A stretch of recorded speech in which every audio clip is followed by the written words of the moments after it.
Dios les bendiga, hermanos. Bienvenidos a otro estudio más de la palabra de Dios. Le damos gracias a nuestro Dios porque nos permite en esta hora, en las primeras horas sagradas de su día santo, poder estudiar su palabra y así poder predicarla y hacer uso de este medio. Así que vamos a orar para pedir la dirección del Espíritu Santo, para que el Espíritu Santo sea el guía de este estudio. Vamos a orar. Señor que estás en el cielo, santificado sea tu nombre. Gracias, Señor, te damos porque nos permites poder estar en este lugar para predicar tu palabra. Bendice a las personas que van a escuchar este tema, que tu nombre sea glorificado a través de la predicación de tu palabra. Ayúdalo, Señor, a santificar nuestra mente y nuestro corazón para que tu palabra tenga poder en los corazones de las personas que aún no conocen estos temas. Bendice, Señor, las personas que van a escuchar este tema. Te lo suplicamos en el nombre de Jesús. Amén. Bien, hermanos, vamos a hacer un estudio profundo. Recordemos de que en este canal se hacen estudios profundos de la Biblia, por eso es que se llama Apología Adventista. Alguien me preguntó qué significa la palabra apología. La palabra apología es una palabra griega que significa un discurso en defensa de la fe. En este caso defendemos la sana doctrina y lo hacemos a través de discursos bien editados y redactados. O sea, no venimos aquí a leer la Biblia, sino que venimos a estudiar la Biblia a profundidad para poder contrarrestar cualquier falsa doctrina. Se cree de que la palabra apología se deriva de Apolos, un poderoso joven israelita en las Escrituras que habla Hechos de los Apóstoles. Así que la palabra apología significa en defensa de la fe. La Biblia enseña que hay que defender la doctrina. En el libro de Judas, capítulo 1, dice lo siguiente el apóstol Judas, hermano del Señor. Dice lo siguiente, Judas 1, 3 y 4. Amados, por el gran deseo que tenía de escribiros acerca de nuestra común salvación, me ha sido necesario escribirlos para exhortaros a que contendáis ardientemente por la fe que ha sido una vez dada a los santos. Aquí dice que hay que contender por la fe, hay que defender la fe, en otras palabras. Y aquí se dice la razón por qué hay que contender y hay que exhortaros. Porque algunos hombres han entrado encubiertamente, porque el error así se infiltra encubiertamente, los que desde antes habían sido destinados para la condenación, hombres impíos que convierten el libertinaje de la gracia de nuestro Dios y niegan a Dios y al único soberano y a nuestro Señor Jesucristo. Aquí dice el apóstol que hay que contender y hay que exhortar a la iglesia para poder refutar a los falsos maestros que introducen sus herejías encubiertamente. Ahora, ¿de qué se trata el estudio? Vamos a hacer un estudio profundo sobre a qué hora comienza el sábado, el Shabbat. Como todos sabemos, el día santo de Dios es el Shabbat, el séptimo día.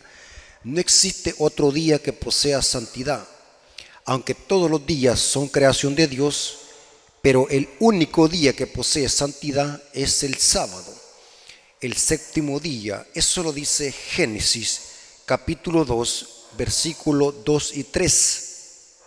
Y el séptimo día concluyó Dios de toda la obra que hizo y reposó en el día séptimo de todo cuanto había hecho. Entonces bendijo Dios el día séptimo y lo santificó, porque en él reposó de toda la obra que había hecho en la creación. Estos son los orígenes de los cielos y la tierra cuando fueron creados.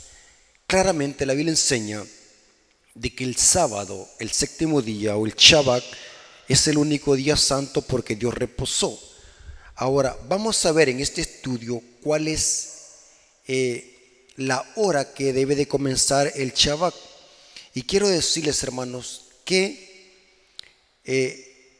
los días no dependen de un horario, como decir, de un reloj. Los días no los define el reloj, sino la puesta de sol.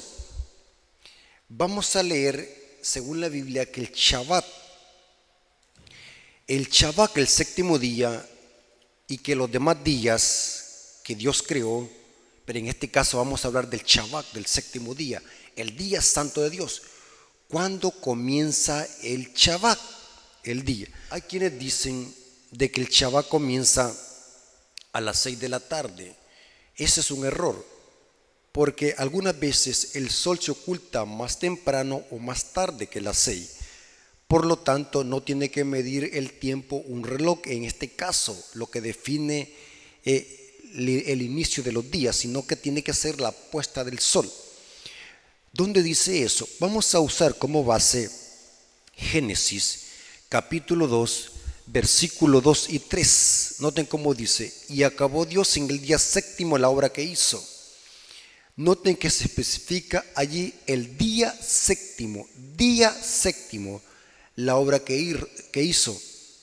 Y reposó el día séptimo de toda la obra que hizo. Se vuelve a repetir el día séptimo. Y bendijo Dios el día séptimo. Otra vez se repite la palabra día.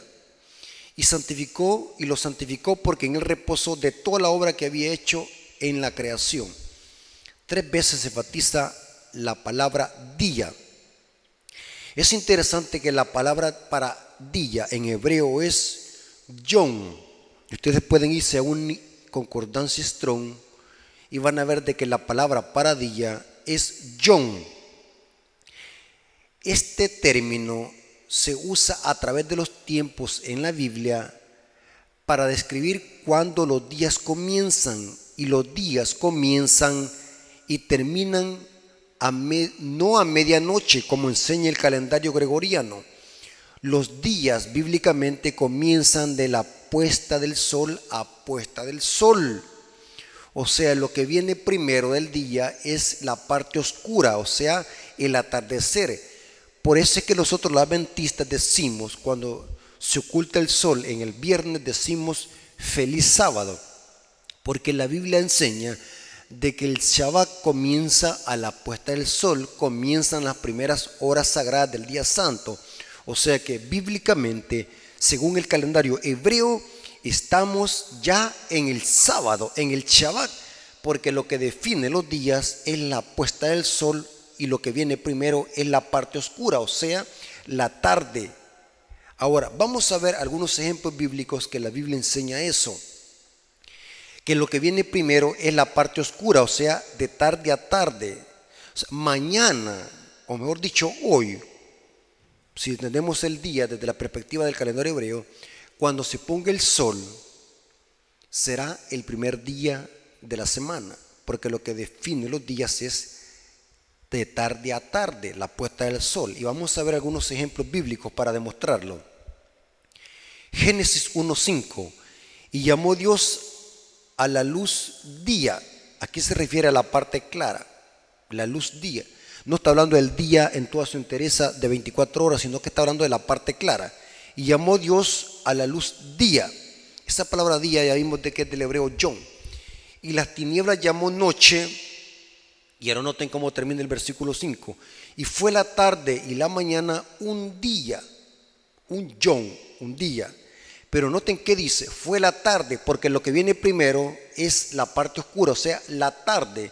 Fue la tarde y la mañana un día, yom en hebreo. Noten cómo lo traduce la Biblia Jerusalén. Génesis 1:5 dice: y llamó Dios a la luz día. Está refiriéndose a la parte clara. Y a la oscuridad llamó noche. Pero noten cómo termina el texto: y atardeció y amaneció, día primero. Porque lo que viene primero del día es la parte oscura. Aquí dice: y atardeció y amaneció, día primero. Génesis 1:5. Noten cómo dice la Biblia israelita nazarena.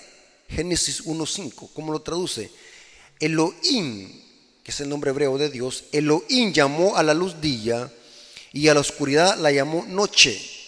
Y esa tarde y esa mañana formaron el día 1, porque se enfatiza que lo que viene primero del día es la tarde, la puesta del sol. Cuando el sol se pone, inician los días, porque lo que viene primero es la parte oscura, o sea, la noche.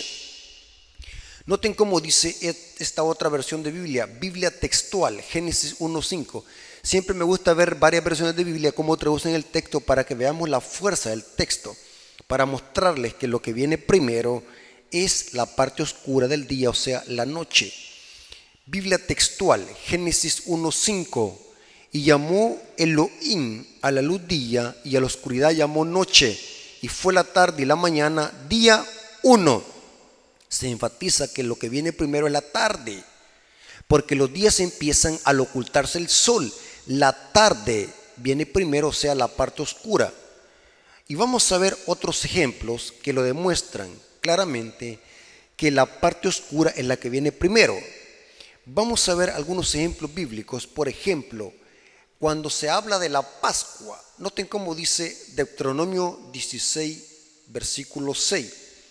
Sino que en el lugar que Jehová tu Dios te escogiere para que habite allí su nombre, sacrificarás la Pascua por la tarde, pero noten con qué lo relaciona, a la puesta del sol, porque lo que viene primero es la tarde, o sea, la parte oscura, y aquí se dice a la puesta del sol, a la hora que saliste de Egipto. Nehemías cerraba las puertas de Jerusalén antes de la puesta del sol para comenzar el sábado. Noten cómo dice Nehemías 13:19.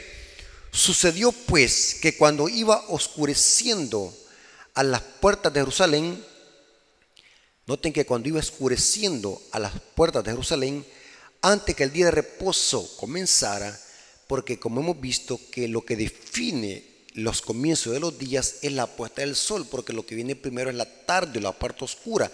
Aquí dice que Nehemías, cuando iba oscureciendo a las puertas de Jerusalén, antes del día de reposo, o sea, antes de que se ocultara el sol, dije que cerrasen las puertas y ordené que no las abriesen hasta después que pasara el día de reposo.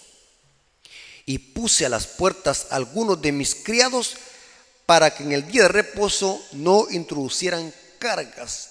Por eso es bien importante, hermanos adventistas, que hay que cuidar los bordes del sábado. Digo esto porque hay algunos hermanos que tienen todavía el concepto gregoriano que los días comienzan a la medianoche. Inclusive algunos que son más ignorantes respecto a estos temas, que cuando viene el 31 de diciembre empiezan a dar los abrazos de Navidad o de fin de Año Nuevo, porque ellos creen de que los días comienzan a la medianoche. Pero la Biblia enseña que los días comienzan a la puesta del sol. Y digo esto para los adventistas también, que hay algunos adventistas que están contaminados con la teología católica gregoriana, que aún adventistas están trabajando en sus trabajos a estas horas. Y para Dios es lo mismo quebrantar el sábado, porque las primeras horas del sábado son parte del día y es lo mismo como quebrantar cualquier hora. Lo que es santo es desde que inicia el día hasta que se pone el sol. Son 24 horas de tiempo santo. No importa si agarra una hora para trabajar para su beneficio o si agarra 3 o 4. Desde que se oculta el sol ya empezó el tiempo santo. No porque los adventistas lo digan, no porque escuché a uno que dijo un disparate que eso era orden de Elena de White, que guardar el sábado es orden de Elena de White. La ignorancia es abismal. El guardar el sábado y que el sábado tenga santidad no es invento de los adventistas, es un tiempo santo. Dios lo decretó que es santo, apartado para un uso especial. La raíz primaria para santo o para santificar es Kadash, que significa apartado y consagrado para un uso especial. Dios apartó ese día, ese tiempo santo, para que su pueblo se congregue, y no solamente se congregue, sino que nos recordemos de que Dios es nuestro creador y nosotros sus criaturas, porque esa es la función del sábado. Aquí vemos de que Nehemías cuidó los bordes del sábado. Dice que antes de que se ocultara el sol, cerraba las puertas de Jerusalén para que el pueblo no entrara cargas y profanaran el sábado. Aquí dice. Ahora, muy interesante, la Biblia enseña también que Cristo sanaba enfermos después de la puesta del sol en sábado. Algunos creen de que por no confrontar con los fariseos hipócritas, pero es evidente que Lucas 4:40 dice: al ponerse el sol, porque lo que divide los días es el sol. Aquí dice que cuando se oculta el sol ya comienza el día.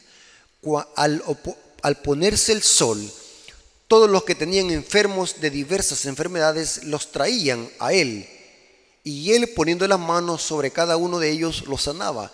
O sea que esto empezó el primer día de la semana, las primeras horas del primer día de la semana, porque lo que divide los días es la puesta del sol. Jesús, después de que se ocultó el sol en sábado, empezó a sanar, dice Lucas 4:40. Les estoy dando todas estas referencias bíblicas para demostrarles bíblicamente que los días comienzan a la puesta del sol, y lo que viene primero es la parte oscura, no la parte clara. Y se lo demostré, fue la tarde y la mañana el primer día, o un día, que en hebreo es yom. Muy claro eso. Yo creo que no necesitamos tener un cerebro de Salomón para entender esto. Bíblicamente los días comienzan a la puesta del sol, y lo que viene primero del día es la parte oscura, o sea, la noche. Ahora, vamos a ver un ejemplo clásico, contundente y sólido, que deja más en claro esto, que los adventistas están en lo correcto en observar el Shabbat, el día santo de Dios. Noten lo que dice Lucas 23, versículos 54 al 56, hablando de las mujeres. Esto sucedió cuando Jesús fue crucificado en el sexto día. Es el día de la Pascua. Cristo fue sacrificado un 14 de Nisan, tal como la profecía lo decía, de que Cristo iba a ser sacrificado un 14 de Nisan, porque la Pascua se celebraba el 14 de Nisan, el primer día del mes hebreo. Cristo en la cruz del Calvario estaba colgando un 14 de Nisan por ser el Cordero Pascual. Es interesante que las mujeres que andaban siguiendo a Jesús, porque Jesús tenía muchas discípulas, grandes mujeres de Dios, que se convirtieron al Evangelio y que seguían a Jesús donde quiera que él andaba. Y no es de obviar el caso cuando Jesús fue crucificado, que estas mujeres consagradas siguieron a Jesús y el sepulcro donde fue sepultado, porque los sepulcros en los tiempos bíblicos no eran en la tierra, no, sino que eran en pared, tipo en cuevas. Ahora, noten cómo dice Lucas 23, versículos 54 a 56. Era el día de preparación. Es un nombre dado al sexto día. El día de preparación equivale hoy en día al viernes, pero en la Biblia se le llama día de preparación, porque es el día o la antesala al Shabbat. Se lo voy a demostrar antes de ir nuevamente a Lucas. Noten lo que dice Éxodo 16, 23. Éxodo 16, 23, para demostrarles esto claramente. Esto es en la escuela en el desierto, cuando Dios daba el maná y estaba entrenando a Israel para que guardara el sábado. Y esto es antes del Sinaí. Noten, Éxodo 16, versículo 23, dice lo siguiente. Dice, y él les dijo, esto es lo que ha dicho Jehová, mañana es sábado. Esto Dios lo está diciendo en el sexto día. Moisés lo está diciendo al pueblo en el sexto día. Mañana es sábado, día de reposo consagrado a Jehová. Lo que tengáis que cocer, cocedlo hoy. Y lo que tengáis que cocinar, cocinadlo hoy. Y todo lo que os sobre, guardadlo para mañana. Esto era el sexto día, donde se tenían que hacer los preparativos. Por eso es que aquí en Lucas 23, 54, 56 dice, era el día de la preparación. Estaba para comenzar el día de reposo. Noten que estaba para comenzar. Esto equivale a que el sol se estaba ¿qué? Ocultando. Porque Cristo fue crucificado entre las 3 de la tarde y las 6 de la tarde, pero ya estaba ocultando el sol. Eso lo dicen los evangelios. Era el día de preparación y estaba para comenzar el día de reposo. Y las mujeres que habían venido con él desde Galilea, o sea que lo siguieron también y vieron el sepulcro y cómo fue puesto su cuerpo. Y vueltas prepararon especies aromáticas, porque era una cultura judía que los sepulcros eran ungidos con ungüentos para que eso, el cuerpo, como el cuerpo se descompone y hiede, pero como la profecía decía de que el cuerpo de Jesús, o sea que era el maná, no iba a producir gusanos ni iba a heder. Esto simbolizaba el maná en el desierto, porque Cristo murió un 14 de Nisan el viernes y en el sepulcro pasó reposando en la tumba en el día sábado. Su cuerpo no se descompuso, no creó gusano, así como en el maná, que en el sexto día Israel recogía doble porción. Esto era una tipología de cómo Cristo, su cuerpo fisiológico, su carne, según San Juan capítulo 6, no se iba a engusanar. Pasó él aproximadamente 3 días. O sea, si usamos el cómputo inclusivo, la parte del sexto día, que es el viernes, el sábado y la parte del primer día de la semana, 3 días. Eso ya lo hemos explicado en otras ocasiones.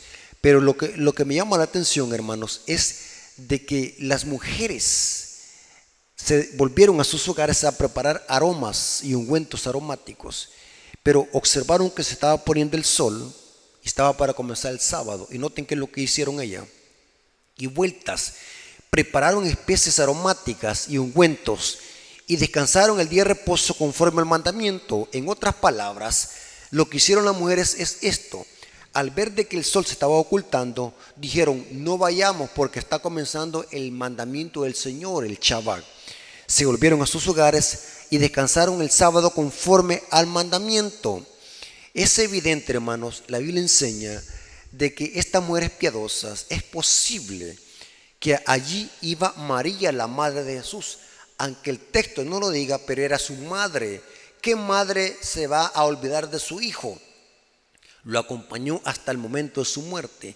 Es evidente que aunque aquí Lucas no está registrando que una de estas mujeres era María, la madre de Jesús, pero se entiende, hasta por lógica se entiende que aquí iba María, la madre de Jesús, y vemos de que María, la madre de Jesús, era una fiel observadora del Shabbat.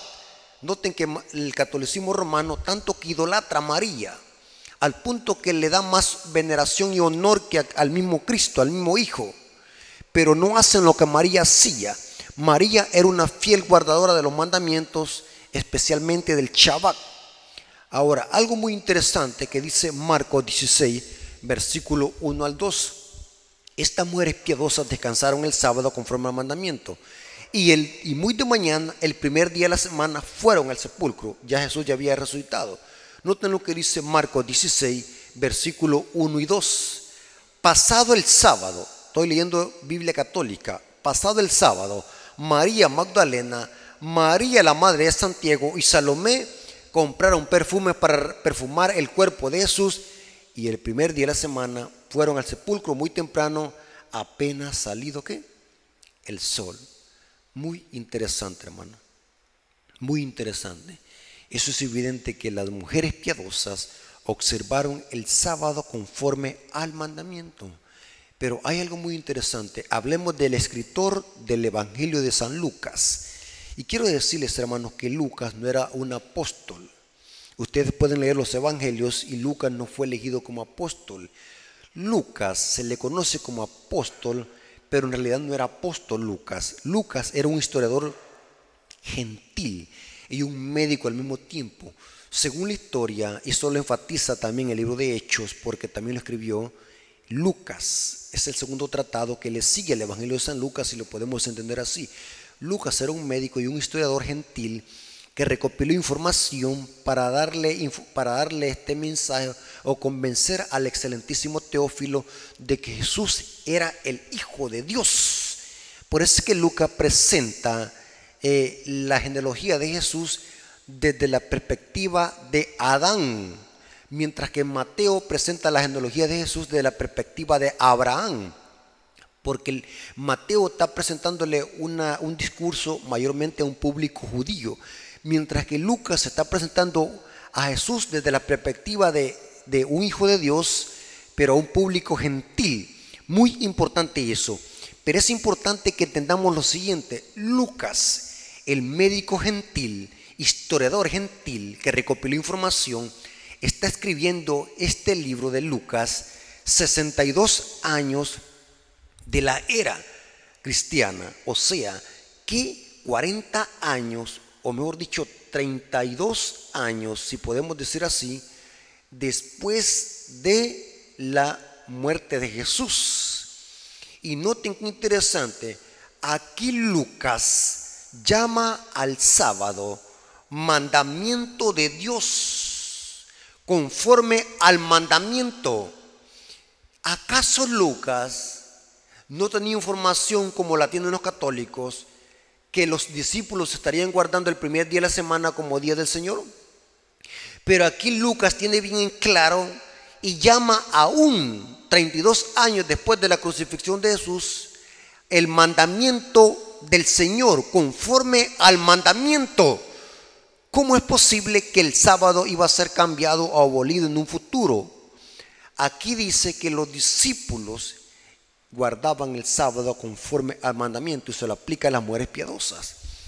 32 años después de la muerte de Cristo, en el año 62, está escribiendo Lucas su libro. En el año 62, o sea que casi medio siglo. Ahora, algo muy interesante que tenemos que entender lo siguiente, hermanos. Y siempre me ha gustado enfatizar en esto. Hasta la vez, nadie ha podido demostrar de que la iglesia adventista está equivocada en observar el Shabbat. Lo digo, hermano, porque hasta la hora, hermano, no he visto a ningún teólogo protestante, a ningún católico protestante, a nadie le he visto que demuestre bíblicamente que los adventistas estamos equivocados en observar el sábado.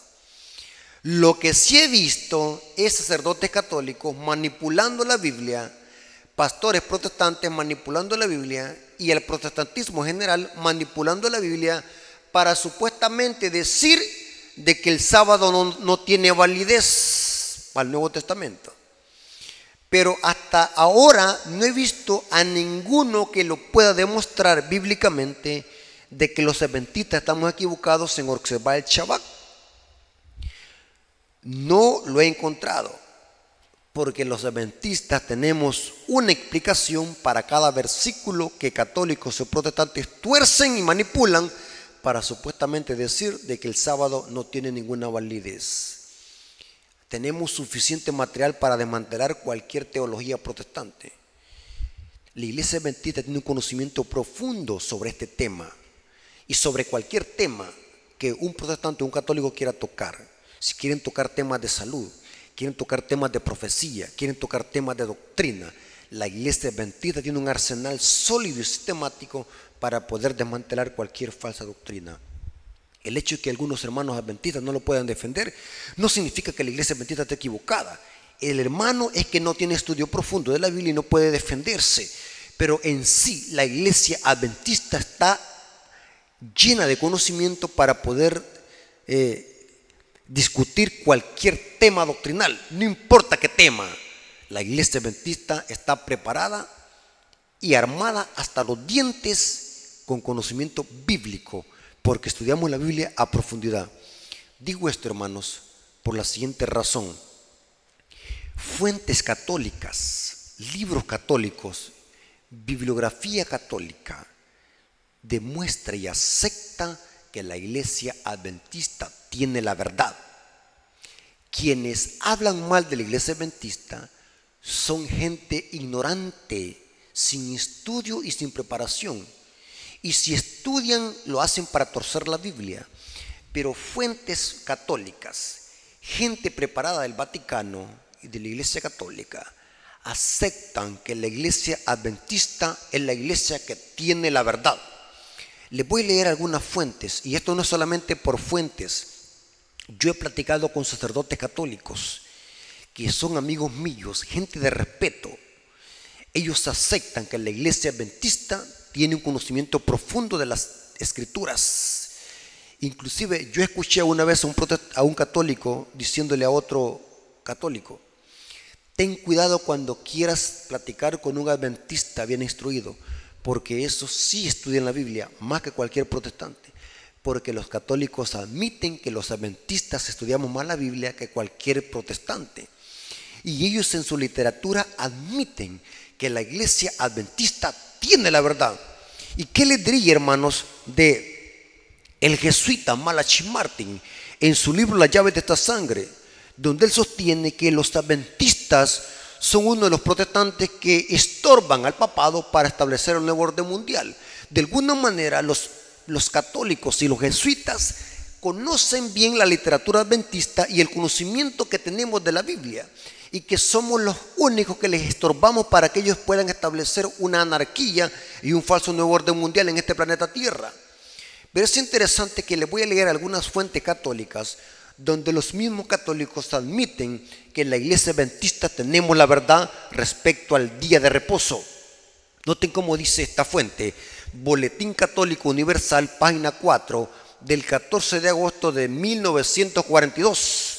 Noten cómo dice: la Iglesia Católica cambió la observancia del sábado al domingo por el derecho divino y la autoridad infalible concedida por ella por su fundador, Jesucristo. El protestante, proponiendo la Biblia como su única guía de fe, no tiene ninguna razón para observar el domingo. En esta cuestión, los adventistas del séptimo día son los únicos protestantes coherentes. Fuente católica, Boletín Universal Católico.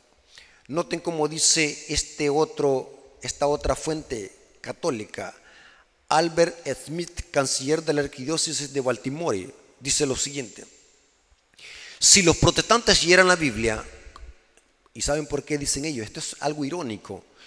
Los protestantes dicen así: nosotros aceptamos la Biblia como nuestra única norma de fe, la sola escritura, porque somos de la Reforma Protestante. La sola escritura. Ellos dicen así, los protestantes, pero aquí noten que los católicos se burlan y hacen una ironía de este falso argumento que usan los protestantes de sola escritura, porque ni ellos mismos se lo aplican. Si los protestantes siguieran la Biblia, adorarían a Dios en el día sábado, porque eso enseña la Biblia. Al guardar el domingo, siguen una ley de la Iglesia Católica Romana. Noten que lo está diciendo el canciller Albert Smith. Noten esta otra fuente, el cardenal James Gibbon, en su libro La fe de nuestros padres, edición 88, página 89, dice: podrás leer la Biblia desde Génesis hasta Apocalipsis. Lo está diciendo el cardenal James Gibbon. Podrás leer la Biblia desde Génesis hasta Apocalipsis y no encontrarás ni una sola línea. Y los protestantes dicen que hay versículos bíblicos para refutar a los adventistas. ¡Qué absurdos, ignorantes! A propósito, una ignorancia crónica y voluntaria que reina en el protestantismo apóstata. Noten cómo dice: no encontrarás ni una sola línea que autorice la santificación del domingo. Las escrituras mandan la observancia religiosa del sábado, el día que nosotros nunca santificamos. Ellos lo están admitiendo. Un cardenal de gran renombre en la Iglesia Católica que ya murió, el cardenal James Gibbon. Hermanos, le damos gracias a Dios, hermanos, porque muchos católicos están saliendo del engaño y muchos protestantes están saliendo de Babilonia y están reconociendo que la iglesia adventista es el pueblo que cumple con las características de la profecía. Hermanos, no hay lugar a dudas para reconocer de que el día sábado es el día del Señor, desde Génesis hasta Apocalipsis, y que Dios quiere que lo sigamos observando, como dice su palabra, el día santo de Dios que comienza a la puesta del sol, como lo hemos visto, que los días comienzan al ocultarse el sol. Dios les bendiga, hermanos, y que la honra y la gloria sea para nuestro Dios. Gracias porque nos permitió predicar su palabra, esperando que este estudio haya sido de bendición, y esperamos que este material lo puedan compartir con gente que está confundida, y también invitamos a nuestros hermanos y amigos que se puedan suscribir a este canal para poder estar subiendo material sólido, que se puedan suscribir a su canal Apología Adventista. Vamos a orar. Señor, te damos gracias por tu palabra, porque es una guía segura en este mundo de tinieblas. Nos hemos dado cuenta que tu palabra es viva y eficaz, más cortante que una espada de dos filos. Nos hemos dado cuenta que tu día santo es el sábado, el día que apartaste de la creación para tus hijos, y que ese día comienza a la puesta del sol, porque los días comienzan a la puesta del sol. Gracias, Señor, por este monumento conmemorativo que nos señala que tú eres nuestro creador. Gracias porque nos diste este día santo. Gracias porque empezamos y iniciamos las primeras horas de este día sagrado. Nos gozamos en este día porque tú eres nuestro creador y nosotros tus criaturas. Reconocemos de que tú eres nuestro creador y que este mundo no es producto de ninguna evolución y de tampoco de ningún Big Bang, como dice la ciencia. Gracias, Señor, creador de los cielos y la tierra. Te lo agradecemos en el nombre de Jesús. Amén. Dios me lo bendiga, hermanos.